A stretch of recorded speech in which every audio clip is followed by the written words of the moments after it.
Good morning students. आज हम इतिहास के एक महत्वपूर्ण चैप्टर पढ़ने जा रहे हैं और इस चैप्टर का नाम है चंपारण सत्याग्रह। चंपारण सत्याग्रह के बैकग्राउंड में थोड़ा सा हम जाते हैं तो इसमें दो चीजें महत्वपूर्ण हैं। एक,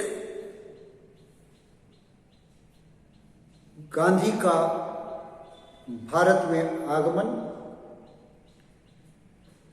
जो 1893 से लेकर के 1914 तक साउथ अफ्रीका में एक असहयोग आंदोलन और अंग्रेजों के विरुद्ध जो आंदोलन अफ्रीका में किया उन्होंने, उसका अनुभव था। उन्होंने वहां कई अनुभव प्राप्त किए थे जो संघर्ष के मिसाल के रूप में जाने जाते हैं अफ्रीका में। गांधी जी 46 वर्ष की अवस्था में 1915 में भारत आए थे और भारत आने के पश्चात साबरमती नदी के तट पर उन्होंने साबरमती आश्रम की स्थापना किया था अहमदाबाद नामक स्थान पर। गांधी के आने के पश्चात भारतीय राजनीति में महत्वपूर्ण परिवर्तन आए।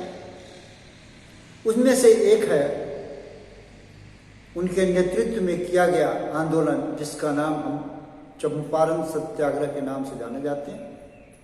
ये 1917 में हुआ था। सबसे पहले देखते हैं कि चंपारण है कहां पर, और पहले आते हैं हम गुजरात के क्षेत्र में, जहां पर अहमदाबाद ये एक स्थान है। यहां से देखिए, ये अहमदाबाद है जहां पर साबरमती आश्रम है। वहां से गांधी बिहार में एक स्थान है मोतिहारी और बेतिया। ये स्थान चंपा के वन, चंपारण के नाम से जाना जाता, फर्टाइल लैंड था।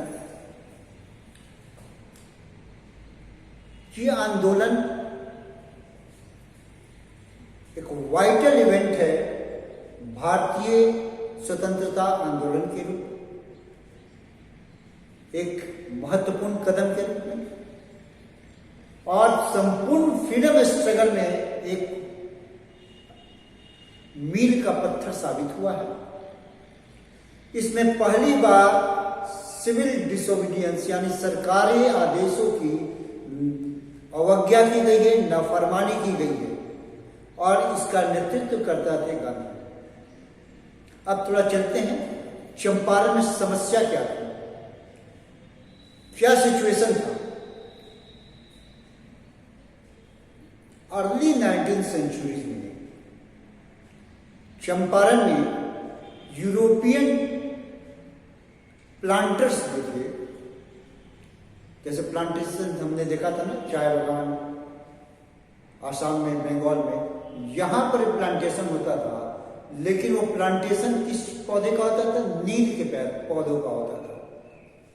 नील के उत्पादन का काम मैनचेस्टर यानी कि ब्रिटेन के कपड़ा मिलों में प्रयोग किया जाता था, रंगाई के कार्यों में प्रयोग किया जाता था। यहां पर प्लांटर्स जो थे, यूरोपियन प्लांटर्स मुख्य रूप से थे, और कुछ जमींदार भी शामिल थे। उन्होंने यहां के किसानों को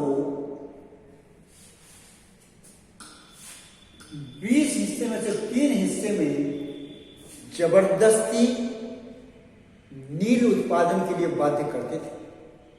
क्योंकि 20 में 3 हिस्से थे, इसीलिए इसको 3 कठिया कहा जाता है।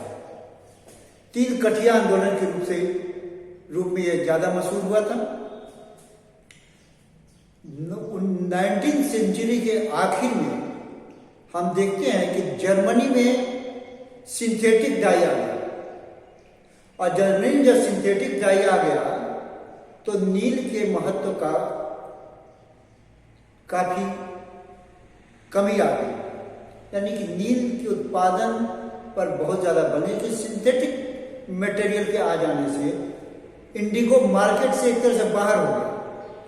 लेकिन इसके बावजूद भी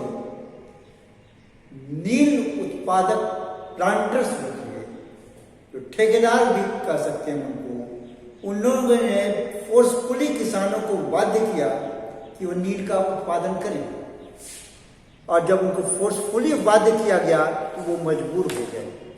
हालांकि इसके साथ साथ वो और भी बहुत सारे टैक्स उनसे वसूलते थे।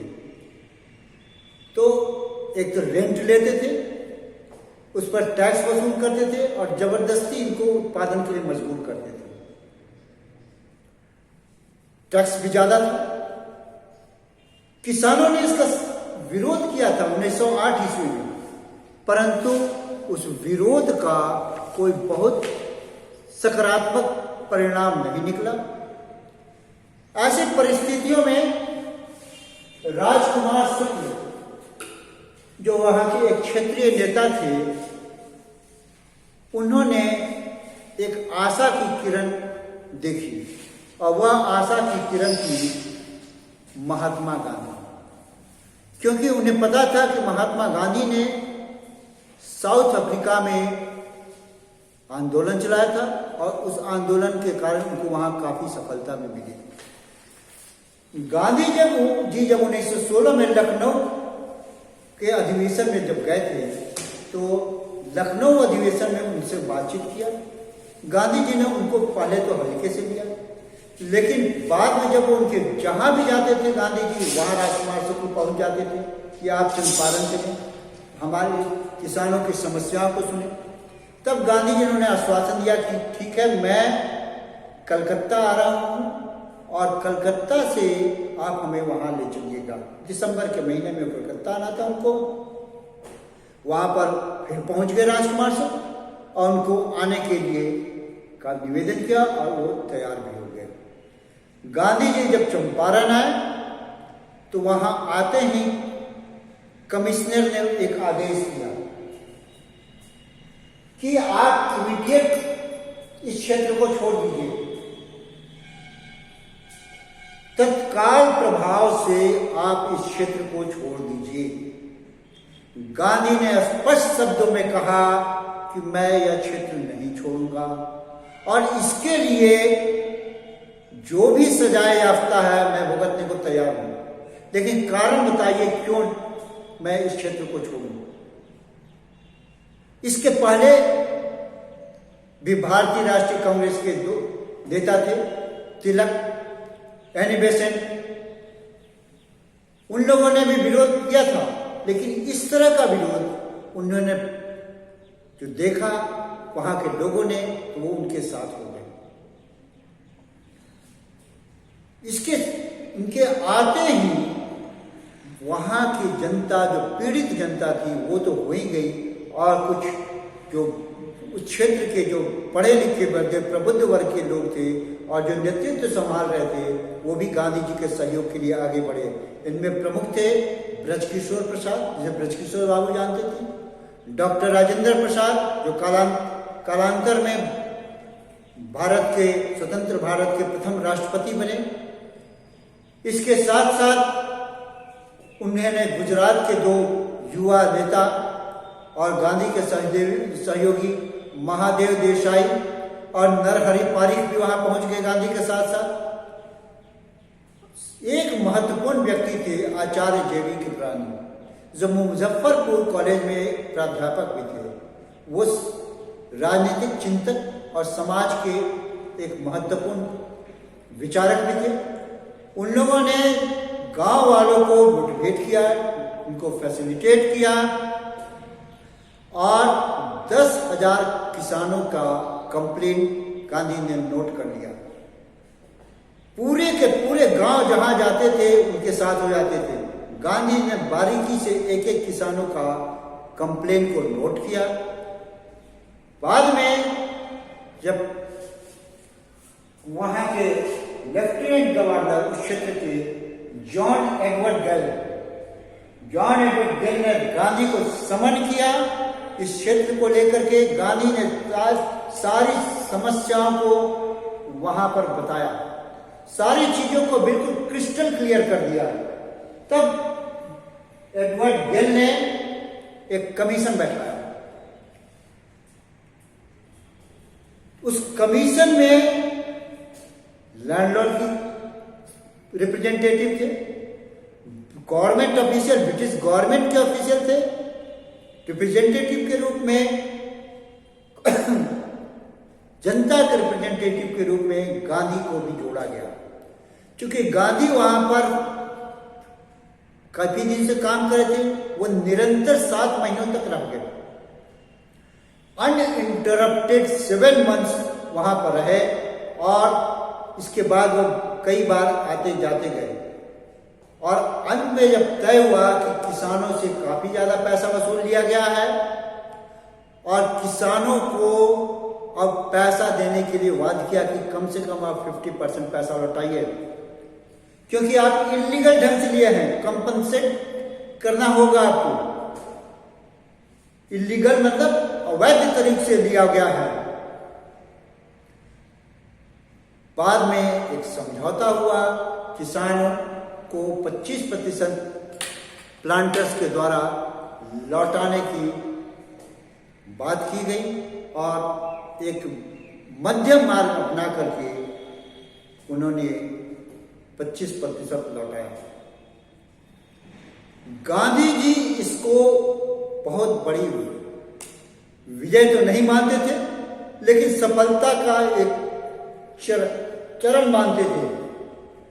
अब इसमें क्या हुआ कि जब वो वसूल रहे थे तो किसानों ने जब सहयोग दिया तो उन्होंने जमींदारों का पूरा विरोध किया और जमींदार का नोज डाइव हो गया। जमींदारों की सामाजिक स्थिति, जो सम्मान था, वो काफी गिर गया, क्योंकि गांधी के आने से इस वर्ग के प्रति जो भय की भावना थी, डर की भावना थी, वो समाप्त हो गई, क्योंकि जनता पूरी की पूरी उनके साथ थी। जनता ने अपने अधिकार को समझा, किसानों ने अपने अधिकार को समझा और ब्रिटिश प्लांटर्स वो जानते थे कि अब इसका कोई महत्व नहीं रहेगा इंडिगो का, वो भी वहां से छोड़ करके भाग गए कालांतर में। तो ये चीज ही एक तरह से समाप्त हो गई थी। इसके अलावा कुछ सामाजिक कार्य भी हुए थे उस काल में। उस सामाजिक कार्य में हम देखते हैं कि उस वक्त मलेरिया का प्रकोप ज्यादा हो गया था, क्योंकि पानी का वाटर लॉगिंग ज्यादा हो गया था। तो मलेरिया के लिए गांधी ने क्विनाइन की दवा का प्रयोग करने के लिए कहा, देसी दवाएं। फिर जीव पर कोटेड जीव, एक परत जम जाती थी, ये कोटेड जीव कहलाता था, लेयर जम जाता था, तो उसके लिए गांधी ने कास्टर सीड यानी रेड़ी के तेल को प्रयोग करने के लिए कहा। सल्फर का भी प्रयोग करने के लिए किया गया था मलेरिया को लेकर। एक और महत्वपूर्ण घटना थी, गांधी जी स्वच्छता पर और सफाई पर काफी बल देते थे। वहां उन्होंने स्वच्छता के लिए अभियान चलाया।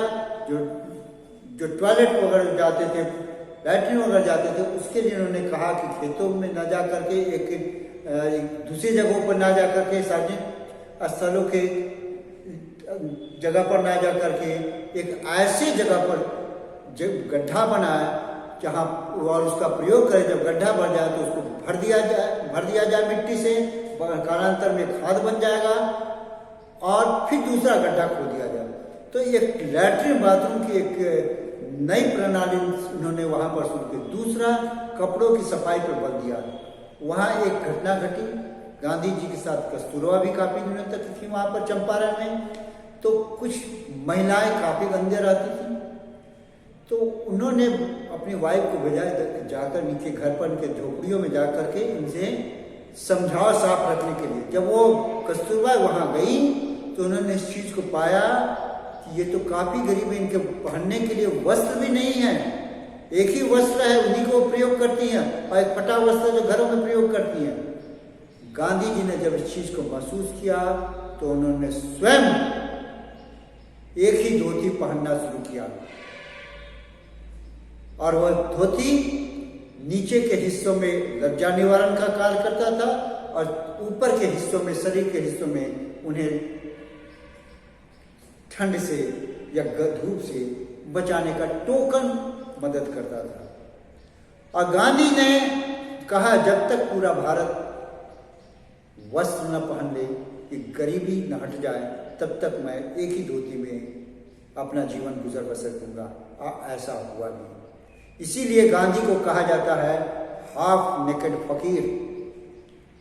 तो हमने देखा चंपारण सत्याग्रह गांधी के द्वारा किया गया भारत में प्रथम अहिंसात्मक प्रयोग था।